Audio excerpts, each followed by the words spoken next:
Halo teman-teman, saya Haris Sultan. Karena pandangan saya mungkin banyak yang mengira saya pendukung Trump dan itu memang agak benar, saya lebih pro-Trump daripada anti-Trump. Tapi itu tidak berarti saya adalah pengikut buta Trump.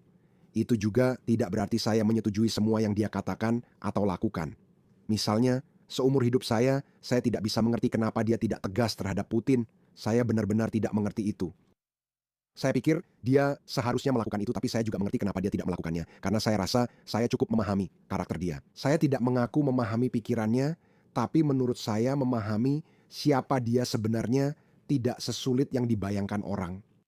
Saya adalah pengagum berat Amerika Serikat. Oke, saya percaya bahwa eksperimen Amerika Serikat adalah eksperimen terbesar dalam tata kelola negara. Tidak ada negara yang menyaingi Amerika dalam desain. Kanada dan Australia mungkin bisa meniru, tapi kami tidak melakukannya karena berbagai alasan. Karena faktor geografi, kami tak bisa mendukung populasi besar dan lebih memilih kualitas hidup tinggi dengan jumlah penduduk lebih sedikit. Amerika menjadi tujuan utama imigran pada abad ke-18 dan ke-19 karena paling menguntungkan. Australia terlalu jauh, Kanada terlalu dingin. Meski begitu, negara-negara Anglo ini cukup sukses satu sama lain. Tapi Amerika cukup unik. Dari pemahaman saya yang terbatas, Amerika adalah negara amoral, bukan immoral. Amerika memang memiliki nilai-nilai, memang memiliki prinsip-prinsip, tapi pada dasarnya Amerika adalah negara amoral. Apa maksud saya dengan itu? Amerika mengutamakan efisiensi, pertumbuhan, kepentingan, dan kelangsungan hidup tanpa terjebak moralitas berlebihan seperti Inggris. Mereka punya moral soal imperialisme. Saya bicara tentang Inggris dahulu, dan kini Inggris modern merasa bersalah atas kolonialisme. Hal yang sama terjadi pada Jerman, hal yang sama juga pada Prancis, dan misalnya Rusia selalu memiliki keluhan bahwa mereka tidak diberi tempat yang layak di meja dominasi global. Barat selalu berusaha menguasai Rusia, seperti tercatat dalam sejarah dari Napoleon hingga Nazi. Tiongkok mengabadikan dirinya dalam dogma komunis, sedangkan Amerika Serikat pada dasarnya bebas.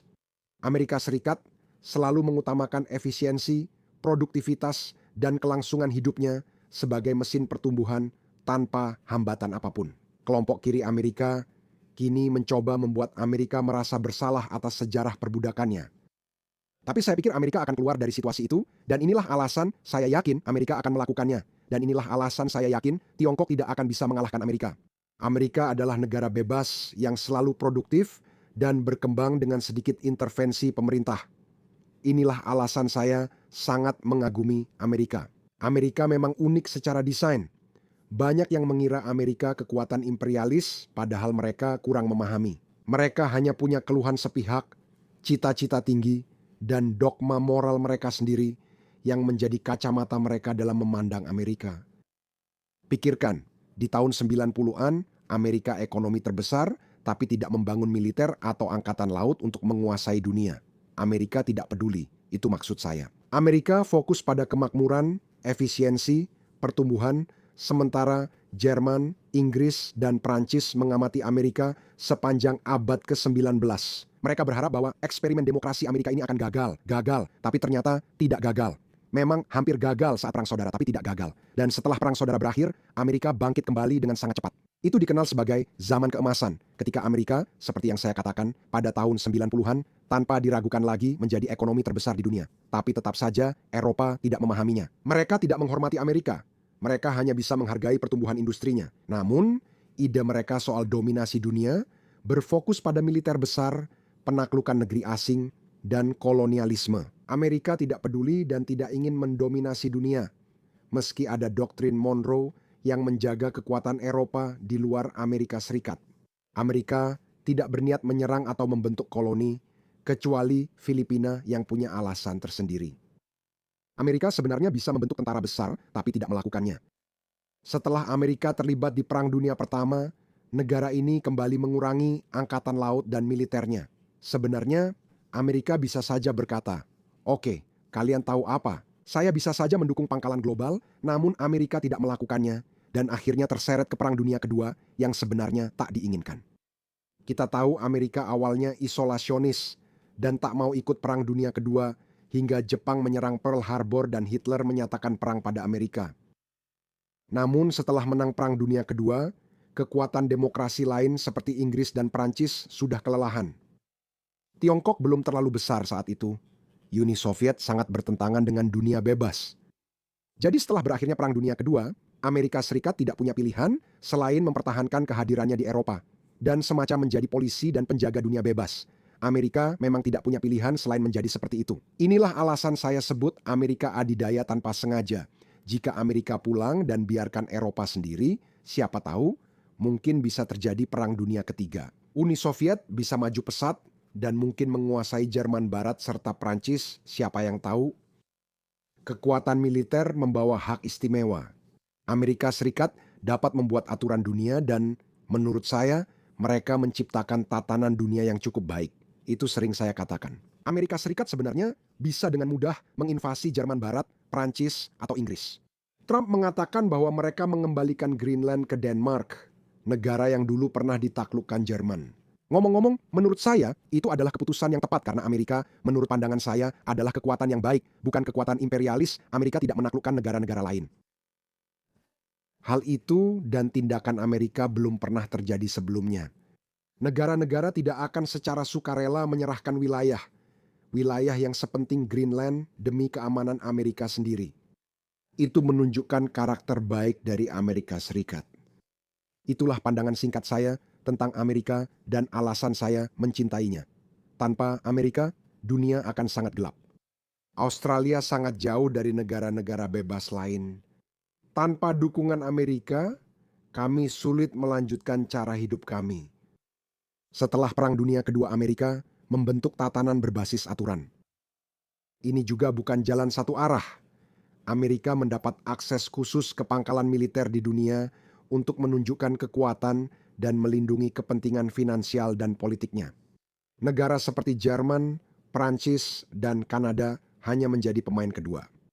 Mereka juga diuntungkan dari jalur laut terbuka, tatanan dunia Amerika, dan perdagangan bebas. Semua negara mendapat manfaat dari tatanan dunia yang dipimpin Amerika, menciptakan hubungan simbiotik yang saling menguntungkan. Kecuali negara yang ideologinya bertentangan, seperti Uni Soviet, Rusia, Iran, dan Korea Utara. Amerika tidak akan bisa menunjukkan kekuatannya ke negara-negara seperti Irak atau Iran seperti yang dilakukannya tanpa dukungan dari sekutunya. Jadi, seperti yang saya katakan, penting untuk memahami bahwa, ya, Amerika menghabiskan banyak uang, tapi Amerika juga yang paling diuntungkan. Semua orang diuntungkan. Tapi tentu saja, seperti dalam sistem apapun, pasti akan ada beberapa celah. Setiap presiden setelah Harry Truman mempertahankan tatanan dunia itu, hingga Presiden Trump datang dan berkata, tunggu dulu, ada beberapa hal yang kini tidak masuk akal. Saya sering bilang Presiden Trump bukan ideolog, dan itu bukan hinaan. Ini justru bisa sangat menguntungkan bagi Anda. Banyak orang Amerika memilihnya 2 kali, Trump bilang 3 kali, karena kebijakannya dianggap masuk akal. Apa maksud saya? Ketika jutaan orang dari budaya bermusuhan datang dan merusak tatanan sosial yang membuat Amerika hebat, Anda perlu berhenti sejenak dan berpikir, ada apa ini? Kita tak butuh mereka. Bukan rasis untuk mengatakan bahwa ini adalah argumen budaya, tapi hanya Trump yang bisa mengatakan itu, dan dia bisa beresonansi dengan jutaan orang Amerika karena itu adalah argumen yang masuk akal. Akal sehat, melihat masalah secara langsung, dan memberi solusi tanpa perlu mempertimbangkan banyak nuansa. Seperti yang saya katakan sebelumnya, Trump bukanlah seorang ideolog, dan saya tidak bermaksud itu sebagai penghinaan. Trump adalah presiden akal sehat, yang sebenarnya juga bukan pujian dari saya. Akal sehat dapat memberi solusi langsung, seperti pada kasus deportasi massal sangat baik. Kaum kiri sulit memahami hal ini karena sudah membentuk tatanan dunia di pikirannya, menganggap semua manusia setara dan budaya tak penting. Kita bisa terus mendatangkan orang dan berharap generasi berikutnya akan berasimilasi. Maaf, mungkin itu tidak terdengar seperti tujuan mulia, tapi saya tidak tertarik anak perempuan saya diperkosa atau ditusuk oleh seseorang yang berasal dari budaya dunia ketiga. Dengan harapan bahwa suatu hari nanti cucunya akan berintegrasi. Maaf, saya tidak mau mengambil risiko itu, jadi saya akan menggunakan akal sehat saya seperti yang ditunjukkan oleh Trump. Namun, seperti saya bilang, itu juga bukan pujian karena Anda tetap butuh pemahaman ideologi yang kuat. Ketika berbicara tentang urusan global, akal sehat Trump mungkin berhasil dalam masalah imigrasi, tapi tidak berhasil dalam cara menangani sekutu-sekutumu. Seperti yang saya katakan, Amerika Serikat sangat kuat karena punya sekutu diplomatik seperti Eropa, Kanada, dan Australia. Tiongkok tidak memiliki teman seperti ini. Siapa sekutu Tiongkok? Pakistan, Korea Utara, Iran, Rusia, itu saja. Karena itu mereka tak punya kekuatan diplomatik. Hanya Amerika Serikat yang punya kekuatan moral yang tak dimiliki negara lain. Akal sehatmu mungkin mengatakan bahwa kita membutuhkan Greenland karena kamu tahu itu sangat penting untuk keamanan nasional Amerika. Saya setuju, tapi jika itu membuat Eropa menjauh dan kehilangan teman terbaikmu yang setia, itu tak sepadan. Tapi untuk itu, kamu perlu pemahaman ideologis. Kenapa kita membutuhkan Eropa? Nah, kamu membutuhkan Eropa karena pertama-tama itu adalah pasar ekspor terbesarmu, itu yang pertama. Eropa berpenduduk 450 juta dengan 70% daya beli Amerika menjadikannya benua kaya dan pasar ekspor besar. Menurut saya, ancaman tarif itu tidak masalah, tapi ancaman militer sama sekali tidak boleh. Kamu tak mungkin kehilangan pangkalan militermu di Eropa sekarang karena Eropa takut pada Rusia, tapi mereka sedang memperkuat militernya. Apa yang akan kamu lakukan jika mereka bilang, "Maaf Amerika, kembalilah ke baratmu, kami akan punya kekuatan militer sendiri. Kenapa harus menciptakan musuh militer lagi?" Kamu butuh pemahaman ideologis untuk itu. Ketiga, mengapa Greenland penting? Greenland penting untuk keamanan nasionalmu. Amerika bisa memiliki dan melakukan apa saja. Greenland bisa dijadikan 100 pangkalan militer dan sumber dayanya dieksploitasi habis-habisan. Eropa dan Denmark tak akan protes, mungkin hanya Greenland yang keberatan, tapi Amerika jelas tak peduli. Atau bahkan, jika memang peduli, saya rasa Trump tidak begitu, memang tidak masuk akal untuk membuat orang menjauh. Jadi inilah kenapa saya bilang bahwa Trump adalah orang yang berpikir logis, tidak selalu itu berarti pujian, kadang-kadang tidak. Dan Trump bukan seorang ideolog. Sekali lagi, itu bukan berarti hinaan, karena kadang-kadang kamu memang butuh logika sehat. Kamu tidak harus terlalu dogmatis dengan ideologimu, seperti yang dilakukan pihak kiri. Saya senang Trump diyakinkan untuk tidak intervensi militer, padahal sebelumnya ia memberi sinyal ke Eropa bahwa semua opsi masih terbuka. Kamu tak bisa bilang Tiongkok dan Rusia tertawa. Saya kenal banyak anti-Barat yang ingin aliansi Barat runtuh. Mereka merayakan dan berkata, "Inilah Amerika." Saya jawab, "Tunggu, perang takkan terjadi." Satu hal lagi, Trump bukan ideolog dan tidak paham pentingnya demokrasi. Negara demokrasi tidak saling berperang. Mengerti maksudnya? Itu adalah satu-satunya alasan terbesar bagi saya untuk yakin bahwa peradaban Barat adalah peradaban terbesar yang pernah diciptakan umat manusia. Swiss tak pernah khawatir pada kekuatan penuh Amerika Serikat hingga baru-baru ini, saat Trump mulai mewacanakan intervensi militer. Tapi sebelum Trump, tidak ada negara Eropa yang pernah membayangkan dalam imajinasi mereka yang paling liar bahwa Amerika Serikat, sebuah kekuatan yang dianggap baik, kekuatan yang mereka yakini adalah kekuatan untuk kebaikan. Perbedaan kecil bukan masalah karena selalu bisa diselesaikan di meja makan malam. Itulah kekuatan dan menunjukkan kesopanan peradaban Barat. Diktator sering berperang, baik dengan negara demokrasi maupun sesama diktator. Namun, negara demokrasi tidak pernah saling berperang. Itu cukup menarik. Itu sangat unik untuk tatanan dunia yang dirancang oleh Amerika. Sungguh pujian yang luar biasa. Seseorang datang dan mencoba menghancurkan tatanan dunia itu, yaitu Trump. Menurut saya, dia gagal karena orang-orang membujuknya untuk berhenti. Saya tidak terlalu mengkritik Trump karena, seperti yang saya katakan, Trump adalah orang yang berpikir logis. Dia melihat segala sesuatu secara sederhana. Apakah ini menguntungkan kita? Tidak menguntungkan kita? Kalau begitu, kenapa kita melakukan ini? Mari kita perbaiki. Cukup adil, kamu memang butuh itu, tapi kadang-kadang kamu tidak bisa selalu mengambil. Kamu harus memberi sesuatu karena kamu juga mendapatkan sesuatu sebagai balasannya. Dengan menunjukkan kekuatan militer, politik, dan diplomatik ke seluruh dunia. Amerika adalah satu-satunya negara yang hadir di semua negara. Amerika pasti punya kedutaan di Togo karena alasan tertentu. Amerika selalu hadir di berbagai tempat demi kepentingan rakyatnya.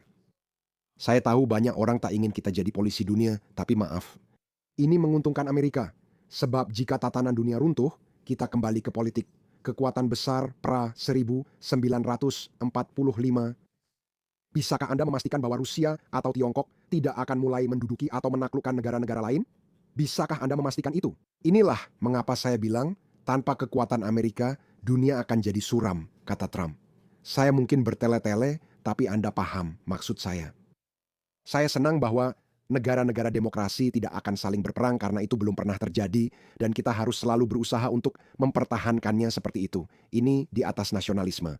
Saya menghargai nasionalisme, namun kita juga punya nilai dan kepentingan bersama. Bukankah luar biasa bahwa seringkali baik Anda dari Inggris, Kanada, Australia, Prancis, Jerman, atau Amerika, entah bagaimana, meskipun kita memiliki banyak perbedaan finansial, kita selalu memiliki tujuan bersama, kita selalu memiliki kepentingan bersama.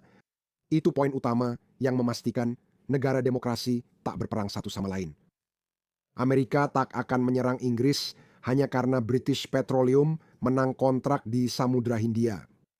Jika ada negara yang ideologinya bertentangan, Amerika kemungkinan besar akan berperang. Dan kau tahu, aku tidak masalah dengan itu. Misalnya, Venezuela, ya, itu negara diktator. Aku tidak peduli. Bom saja mereka, singkirkan Maduro. Kalau presiden berikutnya juga tidak sejalan, singkirkan juga dia. Kita tak bisa melakukan itu dengan Swiss, karena sama-sama negara demokrasi dan punya tujuan serta kepentingan serupa. Inilah perbedaan yang sering tak dipahami orang.